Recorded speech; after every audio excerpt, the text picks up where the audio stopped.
வணக்கம் நண்பர்களே, welcome to நம்ம சேனல். இன்னைக்கு நாம பார்க்க போற வீடியோ சாதாரணமான ஒரு சினிமா அப்டேட் கிடையாது. இது ஒட்டுமொத்த தமிழ் சினிமாவையே உலுக்கிக்கிட்டு இருக்கிற ஒரு மிகப்பெரிய விவகாரம். குறிப்பா சொல்லணும்னா, தளபதி விஜய் அவர்களோட கோடிக்கணக்கான ரசிகர்கள் ஒவ்வொருத்தரும் வயித்துல நெருப்ப கட்டிக்கிட்டு காத்துக்கிட்டு இருக்கிற ஒரு முக்கியமான விஷயம். ஆமாம், தளபதி விஜய் நடிப்புக்கு முழுக்கு போட்டுட்டு முழு நேர அரசியல்ல இறங்க போறாருன்னு நமக்கு தெரியும். அப்படி அவர் அரசியலுக்கு போறதுக்கு முன்னாடி கடைசி படமா நடிக்கிற ஜனநாயகன் படம் மேல உலகம் முழுக்க இருக்கிற தமிழர்களுக்கு எக்கச்சக்கமான எதிர்பார்ப்பு இருக்கு. ஆனா இப்போ கிடைச்சிருக்கிற தகவல் என்னன்னா, இந்த படத்தோட ரிலீஸுக்கே மிகப்பெரிய ஆபத்து வந்திருக்கு.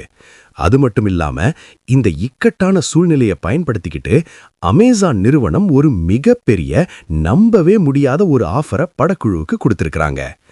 500 கோடி ரூபாய். யோசிச்சு பாருங்க, 500 கோடி ரூபாய்க்கு ஒரு படம் பிசினஸ் ஆகுதுன்னா அது எந்த அளவுக்கு முக்கியத்துவம் வாய்ந்ததுன்னு பாருங்க. இந்த வீடியோல ஜனவரி 20ஆம் தேதி என்ன நடக்க போகுது, படம் தியேட்டர்ல வருமோ வராதா, ஏன் இந்த படத்துக்கு இவ்வளவு அரசியல் நெருக்கடி, அமேசான் ஆஃபரை ஏத்துக்குவாங்களா, இது எல்லாத்தையும் பத்தி ரொம்ப விரிவா ஆழமா பார்க்க போறோம். தயவு செஞ்சு வீடியோவை ஸ்கிப் பண்ணாம கடைசி வரைக்கும் பாருங்க. அப்போதான் இந்த விஷயத்தோட தீவிரம் உங்களுக்கு புரியும். முதல்ல பிரச்சனையோட ஆணிவேர் என்னன்னு பாப்போம். இயக்குனர் வினோத் இயக்கத்துல நம்ம தளபதி விஜய் நடிச்சிருக்கிற ஜனநாயகன் படம் ஷூட்டிங் எல்லாம் முடிஞ்சு போஸ்ட் ப்ரொடக்ஷன் வேலைகளும் முடிஞ்சு ரிலீஸுக்கு தயாரா காத்துக்கிட்டு இருக்கு. ஆனா படத்தை மக்கள் கிட்ட கொண்டு போய் சேர்க்கிறதுக்கு முன்னாடி சென்சார் போர்டு கிட்ட இருந்து சான்றிதழ் வாங்கணும் இல்லையா?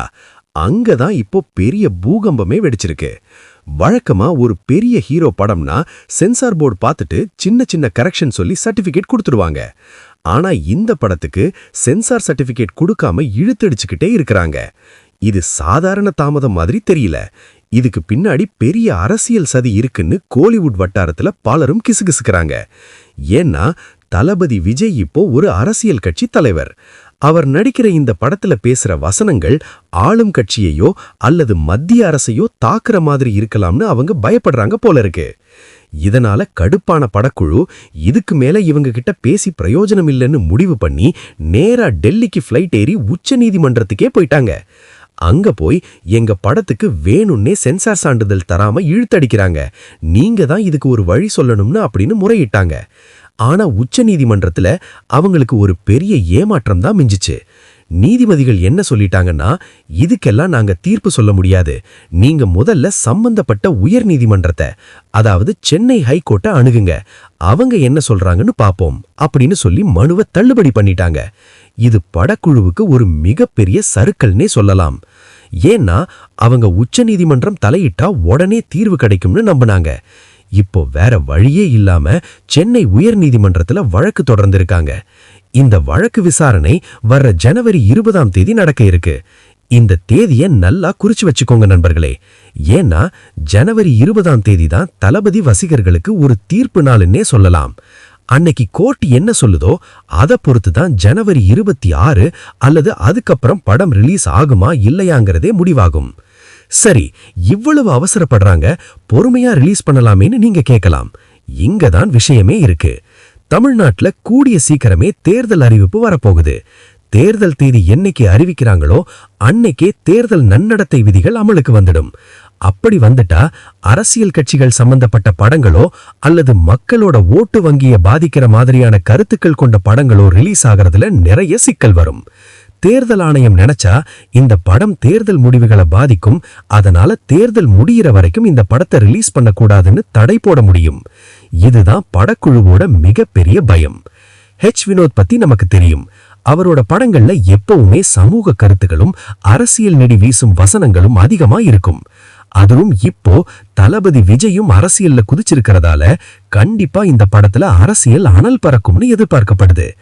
அதனால தேர்தல் தேதி அறிவிக்கப்படுறதுக்கு முன்னாடியே படத்தை ரிலீஸ் பண்ணி மக்கள் கிட்ட கொண்டு போய் சேர்த்திடணும்னு படக்குழு துடிக்கிறாங்க.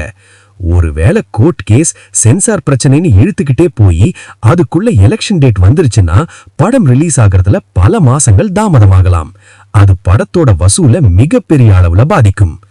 இப்போ இந்த சூழ்நிலைய கழுகுகண் கொண்டு பார்த்துக்கிட்டு இருந்த ஒரு நிறுவனம் தான் அமேசான் பிரைம். தியேட்டர் ரிலீஸ்ல இவ்வளவு சிக்கல் இருக்குன்னு தெரிஞ்ச உடனே அவங்க படக்குழுவை அணுகி ஒரு மெகா ஆஃபரை கொடுத்திருக்காங்க. அது என்ன ஆஃபர்னா, நீங்க தியேட்டர்ல ரிலீஸ் பண்ணி சென்சார் போர்டு கிட்ட போராடி கோர்ட்டு படி ஏறி கஷ்டப்பட வேண்டாம். பேசாம படத்தை எங்க கிட்ட கொடுத்துருங்க, நாங்க நேரடியா அமேசான் பிரைம் OTT தளத்துல ரிலீஸ் பண்ணிக்கிறோம் அப்படின்னு கேட்டிருக்காங்க. இதுக்கு அவங்க கொடுக்க முன் வந்திருக்கிற விலை தான் இப்போ எல்லாரையும் வாய் அடைக்க வச்சிருக்கு. சுமார் 500 கோடி ரூபாய்க்கும் மேல.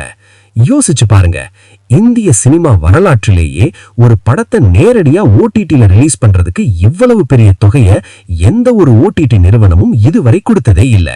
இது உண்மையிலேயே நடந்தா அது உலக அளவுல ஒரு பெரிய ரெக்கார்ட் பிரேக்கிங் சம்பவமா இருக்கும்.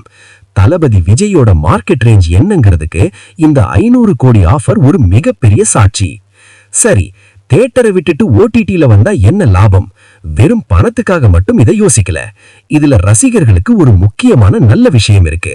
அதுதான் அன்சென்சர்ட் வெர்ஷன், அதாவது தணிக்கை செய்யப்படாத முழு நீள படம். இப்போ இருக்கிற அரசியல் சூழ்நிலையில இந்த படம் தியேட்டருக்கு வந்தா என்ன நடக்கும்னு உங்களுக்கு தெரியும். சென்சார் போர்டு அதிகாரிகள் கத்திரிக்கோலை எடுத்து உட்கார்ந்திருப்பாங்க. தளபதி பேசுற ஒவ்வொரு பஞ்ச் டயலாக்லயும் அரசியல் இருந்தா உடனே மியூட் பண்ணிடுவாங்க, இல்லன்னா அந்த காட்சியவே மெட்டி தூக்கிடுவாங்க. நம்ம தியேட்டர்ல உட்கார்ந்து பார்க்கும்போது பாதி இடத்துல சத்தம் வராது, லிப்சிங்க் ஆகாது, நமக்கே செம்ம கடுப்பா இருக்கும். படம் சொல்ல வர்ற கருத்து முழுசா நம்மள சேராது. ஆனா இதுவே அமேசான் பிரைம்ல டைரக்டா ரிலீஸ் ஆச்சுன்னு வைங்க, அங்க சென்சார் பிரச்சனை கிடையாது. 18+ அப்படின்னு ஒரு போர்டை போட்டுட்டு இயக்குனர் என்ன எடுத்தாரோ, தளபதி எவ்வளவு ஆவேசமா பேசினாரோ அது எதையும் குறைக்காம வெட்டாம முழு வீரியத்தோட நாம பார்க்க முடியும். வினோத் எழுதின அந்த கூர்மையான அரசியல் வசனங்களை நம்ம அப்படியே கேட்க முடியும். இது ஒரு வகையில உண்மையான சினிமா ரசிகர்களுக்கு ஒரு பெரிய விருந்துதான். ஆனா இங்கதான் ஒரு பெரிய ஆனா இருக்கு. 500 கோடி பணம் பெருசா இல்ல ரசிகர்கள் சந்தோஷம் பெருசா அப்படின்னு வரும்போது நம்ம தளபதியும் தயாரிப்பு தரப்பும் ரசிகர்கள் பக்கம் தான் நிக்கிறாங்க. தளபதி படத்தோட ரிலீஸ்னா அது சும்மா படம் பார்க்கிற விஷயம் கிடையாது, அது ஒரு திருவிழா. தியேட்டர் வாசல்ல கட் அவுட் வைக்கிறது, பால் அபிஷேகம் பண்றது, விடிகாலை 4 மணி ஷோக்கு டிக்கெட் வாங்கி தியேட்டர் ஸ்கிரீன் கிழியற அளவுக்கு விசில் அடிச்சு டான்ஸ் ஆடி கொண்டாடுறது. இந்த அனுபவம் தான் ரசிகர்களுக்கு வேணும். வீட்டுக்குள்ள மொபைல் போன்லயோ டிவிலயோ படத்தை பார்த்தா அந்த எனர்ஜி கிடைக்குமா? கண்டிப்பா கிடைக்காது.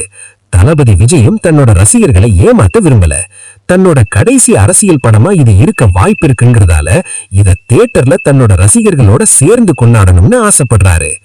அதனாலதான் அமேசான் நிறுவனம் 500 கோடி ரூபாயை கொட்டி தரேன்னு சொன்னாலும் படக்குழு இப்போதைக்கு வேண்டாம்னு சொல்லிட்டாங்க. நாங்க கடைசி வரைக்கும் போராடுவோம், சட்ட ரீதியா ஜெயிச்சு படத்தை தியேட்டர்ல தான் கொண்டு வருவோம்னு உறுதியா இருக்கிறாங்க. அப்போ OTT வாய்ப்பு இல்லவே இல்லையான்னு கேட்டா அப்படி சொல்ல முடியாது. படக்குழு ஒரு B பிளான் வச்சிருக்காங்க. அதாவது ஜனவரி 20 உயர் நீதிமன்றத்துல விசாரணை நடக்கும். அங்கேயும் தீர்ப்பு சாதகமா வரல, இல்ல தேர்தல் தேதி அறிவிக்கப்பட்டு படம் ரிலீஸ் பண்ணவே முடியாதுங்கிற ஒரு முட்டு சந்துக்கு நிலைமை போயிருச்சுன்னா அப்ப வேற வழியே இல்லாம நஷ்டத்தை தவிர்க்கிறதுக்காக இந்த 500 கோடி ஆஃபரை அவங்க ஏத்துக்க வாய்ப்பு இருக்கு. அதாவது தியேட்டர் ரிலீஸ் பண்ணவே முடியாதுங்கிற பட்சத்துல மட்டும்தான் OTT ரிலீஸ் நடக்கும். அது வரைக்கும் அவங்களோட முழு கவனமும் தியேட்டர் ரிலீஸ் மேலதான் இருக்கு. இப்போ இந்த நிமிஷம் வரைக்கும் நம்ம கையில இருக்கிற தகவல் படி ஜனவரி 20 வரைக்கும் நம்ம காத்திருக்கணும். அன்னைக்கு நீதிமன்றம் என்ன சொல்லுது, சென்சார் போர்டு என்ன முடிவெடுக்குதுங்கிறத பொறுத்துதான் அடுத்த கட்ட நடவடிக்கை இருக்கும். ஒருவேளை தியேட்டர்ல ரிலீஸ் ஆனா கண்டிப்பா நிறைய கட் மற்றும் மியூட் இருக்க வாய்ப்பு இருக்கு. ஆனா OTTல வந்தா படம் முழுசா கிடைக்கும். இதுல எது நடந்தாலும் அதுல ஒரு நன்மை ஒரு தீமை இருக்கத்தான் செய்யுது. இப்போ நான் உங்ககிட்ட ஒரு கேள்வி கேட்கிறேன் நண்பர்களே, நீங்க ஒரு தளபதி ரசிகரா இந்த படத்தை எப்படி பார்க்க விரும்புறீங்க? முதல் ஆப்ஷன், படம் தியேட்டர்ல தான் வரணும், கொஞ்சம் கட் பண்ணி இருந்தாலும் பரவாயில்ல, FTFS கொண்டாட்டம் தான் முக்கியம்னு நினைக்கிறீங்களா? இல்ல இரண்டாவது ஆப்ஷன், கொண்டாட்டம் எல்லாம் அப்புறம் வச்சுக்கலாம், தளபதி பேசின அரசியல் வசனங்கள் எதுவும் மியூட் ஆகாம படம் முழுசா ஒரிஜினலா எனக்கு பார்க்கணும், அதனால OTTல வந்தாலும் ஓகேன்னு நினைக்கிறீங்களா? ஏன்னா 500 கோடி ரூபாய்ங்கிறது சாதாரண விஷயம் கிடையாது. தயாரிப்பு தரப்புலையும் யோசிச்சு பார்க்கணும். அவங்களுக்கு போட்ட பணம் பாதுகாப்பா திரும்ப வரணும். அதே சமயம் தளபதியோட அரசியல் எதிர்காலத்துக்கும் இந்த படம் ரொம்ப முக்கியம். இந்த மாதிரி பல கோணங்கள்ல இந்த பிரச்சனை போய்கிட்டு இருக்கு. ஜனவரி 20 என்ன தீர்ப்பு வரப்போகுது, அதுக்கப்புறம் என்ன நடக்க போகுதுங்கிறத பத்தி உடனுக்குடனே அப்டேட் தெரிஞ்சுக்க நம்ம சேனலோட இணைஞ்சிருங்க. உங்க கருத்துக்களை மறக்காம கமெண்ட் பாக்ஸ்ல கொட்டி தீர்த்துருங்க. நீங்க தியேட்டர் ரிலீஸுக்காக வெயிட்டிங்கா இல்ல டைரக்ட் OTT ரிலீஸுக்கு ஓகேவா? அமேசானோட இந்த 500 கோடி ஆஃபர் பத்தி நீங்க என்ன நினைக்கிறீங்க? இது எல்லாத்தையும் கமெண்ட்ல சொல்லுங்க. உங்களுக்கு இந்த வீடியோ பிடிச்சிருந்தா ஒரு லைக் போடுங்க. உங்க ஃப்ரெண்ட்ஸ் எல்லாருக்கும், குறிப்பா தளபதி ரசிகர்களுக்கு இந்த வீடியோவை ஷேர் பண்ணுங்க. அவங்களும் இந்த விஷயத்தை தெரிஞ்சுக்கட்டும். இதே மாதிரி இன்னொரு விறுவிறுப்பான சினிமா அப்டேட்டோட உங்களை அடுத்த வீடியோல சந்திக்கிறேன். அதுவரைக்கும் உங்களிடமிருந்து விடைபெறுவது உங்கள் நண்பன். நன்றி, வணக்கம்.